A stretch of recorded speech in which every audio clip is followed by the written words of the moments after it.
Տիկին Մինասյան, երևի հարցազրույցը սկսենք ձեր գոլեգաներից մեկի Հայկ Սարգսյանի նախագծից, որովհետև նախագիծը կարծես թե շատ բուռն է ընկալվել հասարակության մոտ, քննադատությունները շատ են, այ դուք որպես նաև իշխող ուժի падգամավոր ինչ վերաբերմունք ունեք այս նախագծի մասով եւ ինչպես եք պատրաստվում նաև քվեարկել։ Նախ տեղեկեք, որ լայն քննարկումներ է տեղի ունենում եւ հիմա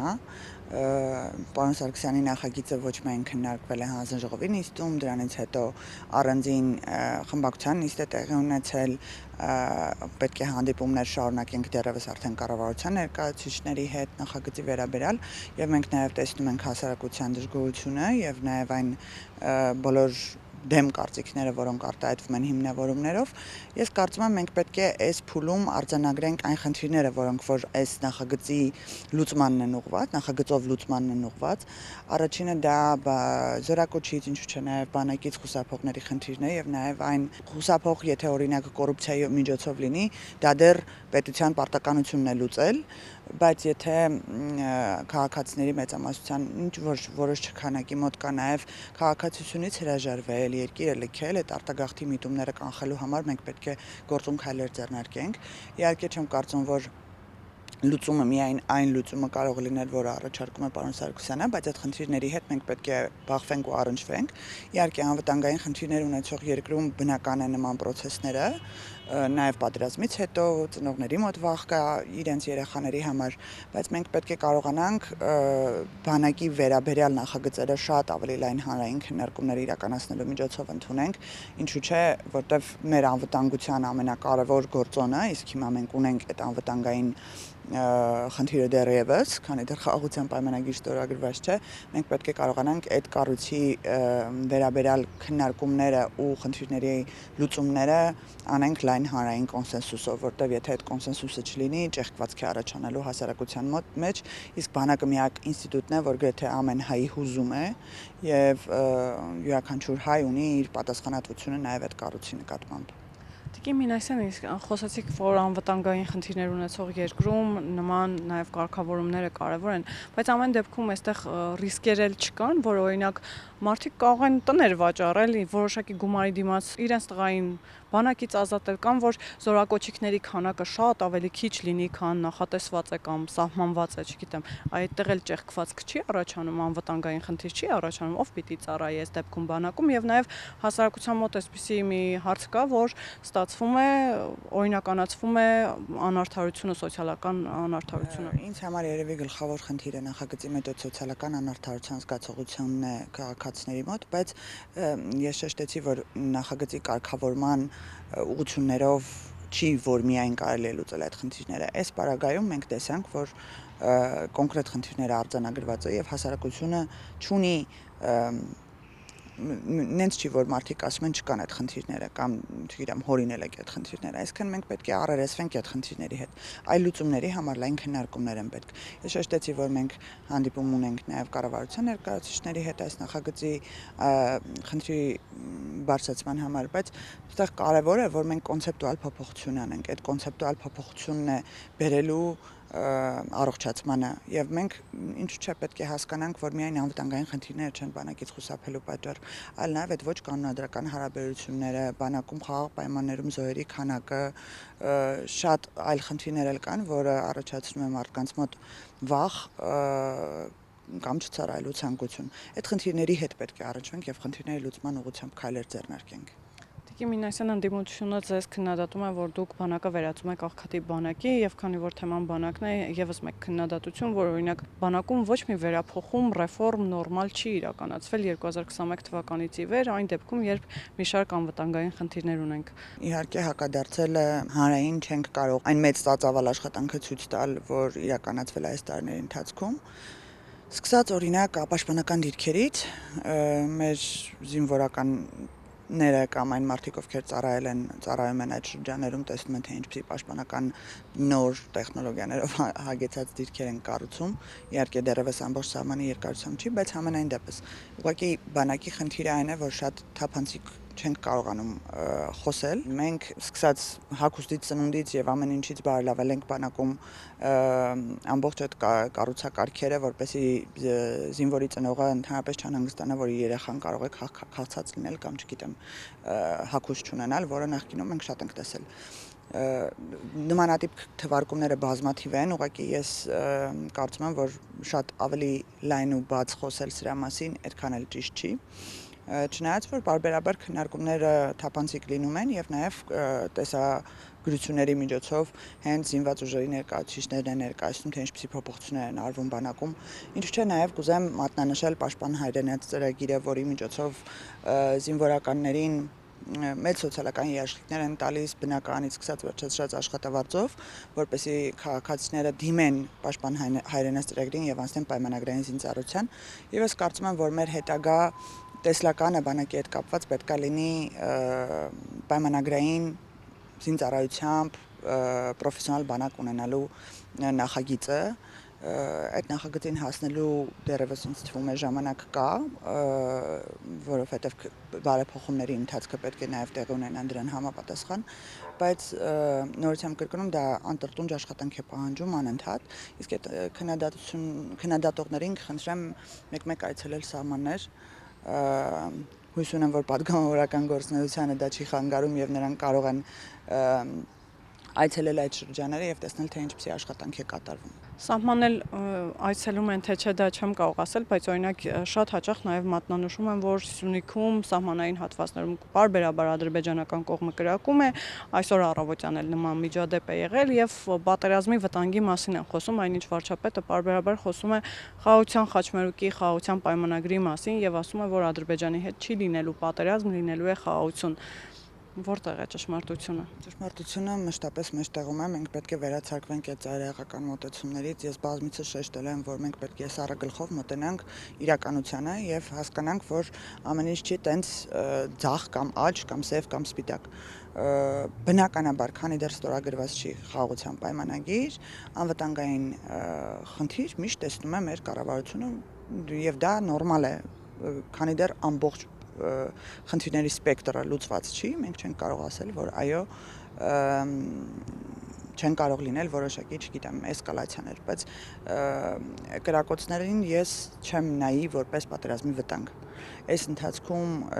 էլ ասեցին միջև ապրիլա լինելու պատերազմ, էլ դրանից հետո միջև մայիսա լինելու պատերազմ։ Հիմա արդեն տեղափոխել են աշնաննա լինելու պատերազմ։ Ժորժ ջան, հանգստացեք, չի լինելու պատերազմ։ Ռուսական կողմից էլ եղավ արձագանք, որ ամեն դեպքում Սյունիքում լարվածությունը շարունակում է մնալ Հայաստանի եւ Ադրբեջանի միջև եւ այս իմաստով հարցը դեռ լուծված չէ, թեև այնտեղից նաեւ բարբերաբար խոսում են խաղաղության հնարավորության մասին, բայց ինչ միտում ունեն նաեւ նման հայտարարությունները։ Հնարավոր է ուղղակի զուտ ինչ որ միջնորդության դեր ստանձնելու հերթական փորձն է կամ իրենց գոյության մասին հիշեցնելու համար է այս ամենը։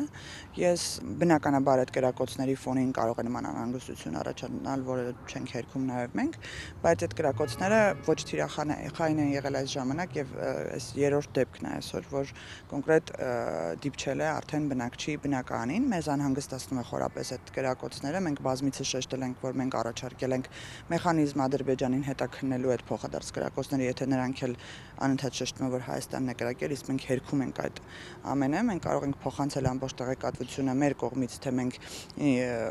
ինչի ենք ականատես լինում եւ նրանք էլ թող փոխանցեն իրենց կողմից եւ այդ հստակ քննության մեխանիզմը արդարացիորեն լուծում կտա։ Ինչու՞ չէ նաեւ գիտեք, որ Եվրամիության դիտորդներն են Սյունիքում եւ նրանք բազմիցս արձանագրել են, որ Հայաստանի կողմից նման կրակոցներ իրենք ականատես չեն եղել եւ ես կարծում եմ, որ այս ամենը զուտ խաղաղության process-ը ձգձգելու մասին է։ Մեկ անգամ շեշտել եմ, որ Ադրբեջանը հնարավոր ամեն ինչ փորձում է իրականացնել, որպեսզի խաղաղության գործընթացը կանգնեցնի, իսկ գիտեք, որ 17 կետ արդեն համաձայնեցված է եւ այլ տենց միջազգային լուրջ ճնշում կա նաեւ թե Հայաստանի թե Ադրբեջանի վրա, բայց Հայաստանը պատրաստ է, իսկ Ադրբեջանը ոչ որպեսզի ստորագրվի խաղաղության պայմանագիրը, բայց այդ միջազգային ճնշմանը ընդդիմանալու համար կարծում եմ պարոն Ալիևը ուզում է ցույց տալ, որ ագրեսիվ կողմ կա Հայաստանը, որպես դիտարկել Հայաստանը որպես ագրեսիվ կողմ եւ այդ խաղաղության պայմանագիրը չստորագրել, որը նաեւ ապացուցում է, որ խաղաղության պայմանագրի մեջ Հայաստանին վնաս, որը կետ չի կարող լինել, որովհետև եթե լիներ, Ալիևը վաղուց կստորագրեր։ Այդ նշանակում է, որ ամեն ինչ երկկողմ պայմանավորվածությունների վրա է, որը մենք բազմիցս շեշտել ենք, իսկ մեր ընդդիմությունը անդադ փորձում է դա հերքել, եւ այդ երկկողմ պարտավորություններն ու պայմանավորվածությունները ոչ Հայաստանի Հանրապետությանը, ոչ Ադրբեջանին վնաս չեն։ Բայց հետաքրքիր է, որ օրեր առաջ ԱՄՆ պետ քարտուղարի հայտարարության մեջ հստակ երևում էր այդ գիծը, որ Հայաստանի վրա հարձակվելու ռիսկ էին նկատում եւ անգամ Ադրբեջանին հորդորում էին կառուցողական լինել եւ գալ բանակցությունների սեղանի շուրջ կնքել խաղաղության պայմանագիրը այն համատեքստում, որ տարածաշրջանին շատ բան է տալու։ Այստեղ տեսնում եք այդ մոտեցումը, որ ամեն դեպքում Ամերիկայի Միացյալ Նահանգներում կամ Արևմուտքում կա այդ ընկալումը, թե որ կողմն է ագրեսոր կողմ եւ ասացիք, որ Ադրբեջանը պարբերաբար փորձում է ձգձգել այդ process-ը խաղաղության գնալու եւ խաղաղության պայմանագիրը ստորագրելու։ Դա ինչ միտում ունի։ Այսինքն ավելին է պետք Ալիևին Ադրբեջանին։ Ինչ ավել պայմաններ են պետք իրեն, որ այդ պայմանների դեպքում գնա խաղաղության, որովհետեւ մենք պարբերաբար լսում ենք նաեւ ամենատարբեր նախապայմաններ սահմանադրության հետ կապված։ Հիմա որտեղ է խնդիրը, ինչ է ուզում Ադրբեջանը այս փուլում։ Ես չեմ կարծում, որ հարց միայն այդ կերպ կարելի է դիտարկել, թե ինչ է ուզում Ադրբեջանը, եկեք հասկանանք, իսկ ինչին է պետք Ադրբեջանին խաղաղության պայմանագիրը։ Այստեղ այդ հարցը երբ որ տալիս եք, արդեն պատասխանը մի փոքր փոխվում է, թե արդյոք իրականում այդ իր հանրության տրամադրությունների մեջ կարելի է դիտարկել խաղաղության պայմանագիր Հայաստանի Հանրապետության հետ։ Այդ հարցին մենք չենք կարող պատասխանել, իրենց պլաններ ունեն, ես չեմ կարծում, որովհետեւ ագրեսիվ գործողությունների նախապատրաստություն կա ձգձգելու process-ի մեջ, ես կարծում եմ, որ զուտ այս պահի դրությամբ դեռևս կողմնորոշված չի այդ աշխարհաքաղաքական իրավիճակը, կենտրոնները դեռևս բաժանված չեն, ազդեցության գոտիները դեռևս բաժանված չեն եւ հնարավոր է որոշակի կենտրոնի հետ բանակցությունների արդյունքում ինքը այսպես ասած ծախելու ավելի շատ բան ունենա խաղաղության պայմանագրի կոնտեքստում։ Ինչ վերաբերում է Մարկո Ռուբիոյի հայտարարություններին, մենք տեսանք նաև, որ շեշտեց Ադրբեջանի էներգետիկ դերը կատարումը եւ որպես գործընկեր նրանց դիտարկումը, ես կարծում եմ, որ այստեղ էլի բալանսավորված քաղաքականություն է ԱՄՆ-ն վարում, բայց նաև բնականաբար մեր ջանքերը ներդրված են նրան եւ նաև դրա արդյունքն է հենց այդ հայտարարությունները, որ բոլոր կենտրոնները, թե Ամերիկայի Միացյալ Նահանգները, թե Եվրամիությունը, թե այլ երկրներ, որոնք շահագրգռված են տարածաշրջանում խաղաղության մեջ, մշտապես ունենան իրենց դերակատարումը Ադրբեջանի վրա ներգործելու, որպեսզի խաղաղության պայմանագիրը ավելի արագ կնքվի եւ ավելի շուտ մտնի իրականացման փուլ։ Ես այստեղ մեկ եւս դիտարկում եմ ուզում անել, մենք արտաքին քաղաքականությունը sense դիվանագիտական տերմիններով ենք պատկերացնում, բայց շատ կարեւոր է, որ այն երկրները, որոնք որ ունեն շահագրգռվածություն տարածաշրջանում խաղաղության մեջ, նաեւ տեսնում են հնարավորություններ այս տարածաշրջանում եւ այդ հնարավորությունները ենթակառուցվածքներին են միտված։ Եթե աշխարհի քարտեզը նայում ենք, Հայաստանի Հանրապետությունը այն տարածքն է, որը նաեւ ունի միտում ստաբիլ ժողովրդավար երկիր է, ստաբիլություն է, այսինքն այդքան փոփոխությունների ենթարկվող չի վերջի 7-8 տարիների ընթացքում, հետագայում էլ տեսնում են երևի մեր քաղաքացիների տրամադրությունները, որը ժողովրդավարությունը եւ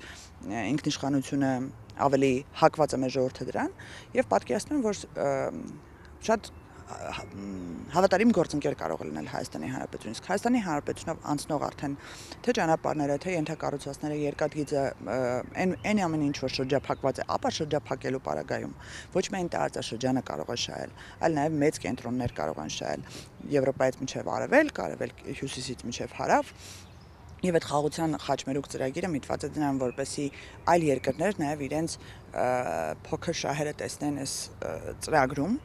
եւ այդ խաղաղությունն է միակ երաշխիքը, որ այդ ծրագիրը կարող է իրականացվել, հարատևել եւ բնականաբար օգուտներ կխաղեն դրանից ոչ միայն տարածաշրջանի երկրները, այլ նաև այլ պետություններ։ Ինչու՞ չէ, նաև հակառակը կարելի է դիտարկել, որ միայն առևտրային կապերի զարգացման միջոցով կարելի է հասնել երկարատև խաղաղության, որտեղ մենք տեսել ենք այս 100 տարիների ընթացքում այն եվրոպական երկրները, որոնք բազմիցս 200 տարի իրար հետ պատերազմել են, այդ առևտրի միջոցով ստացվեց այնպես, որ նրանք սերտ բարեկամներ են հիմա։ Տիկին Մինասյան, մենք նաև բարբերաբար ամենատարբեր հայտարարություններ ենք լսում, նաև իշխանական որոշ падգամավորներ ասում են, որ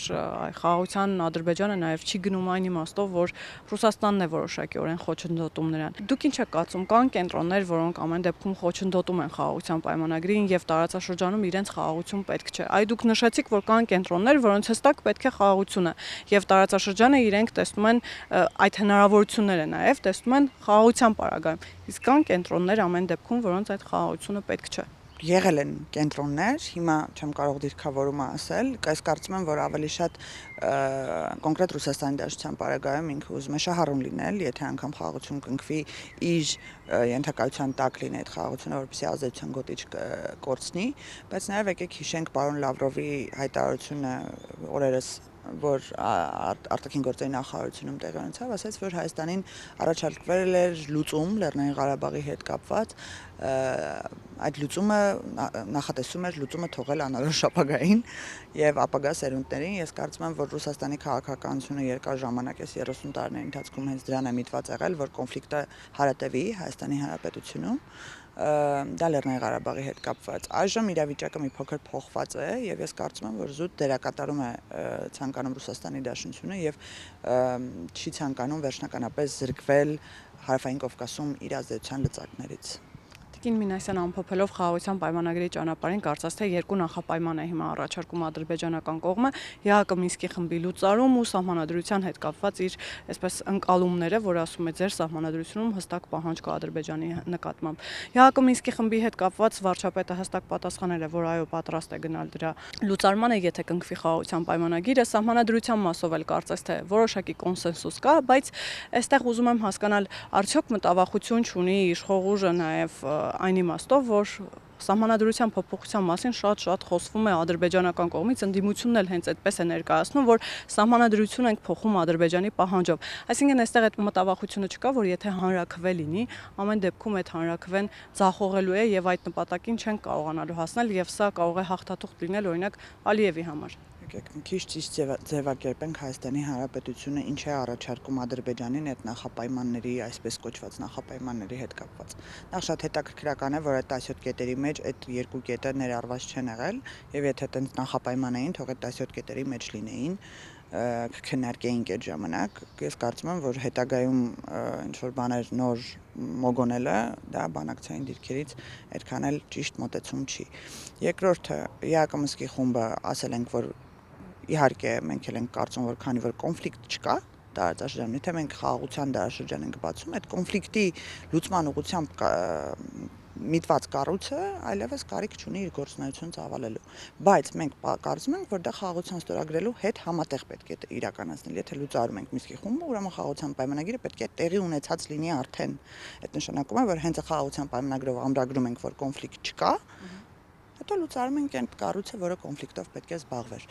Երկրորդ հարցը սահմանադրության վերաբերյալ։ Մենք ասում ենք, որ մեր սահմանադրական դատարանը միակ մարմինն է, որ կարող է ասել, արդյոք նման պայմանագիրը համապատասխանում է սահմանադրությանը, թե ոչ։ Մենք այն կետը, որ անհանգստացնում է Ադրբեջանին, եղել է նաև սահմանազատման եւ սահմանագծման հանձնաժողովների կանոնակարգում, որը սահմանադրական դատարանի եզրակացություն ստացել է։ Եվ այդ կետի մեջ ներառված է հետեւյալ ձևակերպումը, որ սահմանադրության մեջ որպես օրենսդրական կետ իրավական առումով ներառված չէ անկախության հռչակագրի այն հատվածը, որ նրանք շեշտում են, եւ եթե կոնկրետ Լեռնային Ղարաբաղի վերամիավորման ակտը լիներ արդեն սահմանադրության մեջ, ոչ թե հղումը անկախության հռչակագրին, դա կդիտարկվեր որպես այո խոչընդոտ, բայց մեր սահմանադրական դատարանը հստակ շեշտել է, որ սահմանազատման եւ սահմանագծման հանձնաժողովի մեջ, կանոնակարգի մեջ չկա որևիցե կետ, որը հակասում է սահմանադրությանը։ Ինչ վերաբերվում է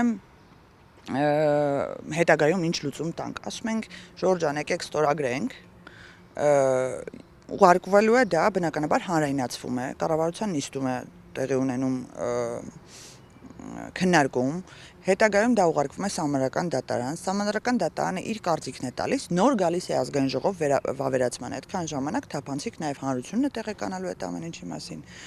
պայմանագրի կետերից մանրամասն, եւ Սահմանադրական դատարանը այդտեղ արդեն իր դերակատարման մեջ հստակ կարող է գնահատական տալ, արդյոք Սահմանադրությանը հակասում է թե ոչ։ Քանի որ մենք արդեն ունենք նմանատիպ որոշում եւ էլի Ալմաթայի հռչակագիրը եւ տարածքային ամբողջականությունը ճանաչելը ներառված է եղել Սահմանազատման հանձնաժողովի կանոնակարգի մեջ, մենք վստահ ենք, որ Սահմանադրական դատարանը նման կարծիք չի տալու, որտեղ նույն կետերն են։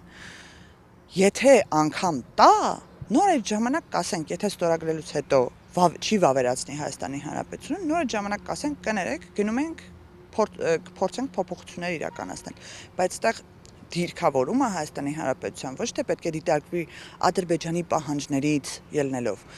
Նորից եւ նորից կրկնեմ, սիրելի հայրենակիցներ, Հայաստան-Ադրբեջան հարաբերությունները միայն Հայաստանի եւ Ադրբեջանի մեջ չեն։ Մեզ լսում է ամբողջ աշխարհը, մեզ տեսնում է ամբողջ աշխարհը եւ մենք պետք է կառուցողական դիրք ունենանք, ինչքան էլ որ դիմացի կողմը ապակառուցողական է եւ մեր նյարդերը տեղի կարող են տալ, մենք պետք է հստակ մեսիջ հղենք, որ մենք ամեն քայլ պատրաստ ենք իրականացնել, իհարկե մեր ինքնիշխան տարածքի, սուվերեն տարածքի ոչ մի միլիմետր չզիջելով, մեր պետական շահը գերադասելով, ամեն քայլ պետք է իրականացնենք խաղաղության պայմանագրի իրականացման համար։ Եվ այստեղ արդեն միջազգային հանրության աչքերից Ադրբեջանի նորանոր պահանջները ապակառուցողական են դիտվում։ Մենք պետք է դա հաշվի առնենք եւ մշտապես մեր խոսույթը եւ քաղաքականությունը միտված լինի դեպի խաղաղություն։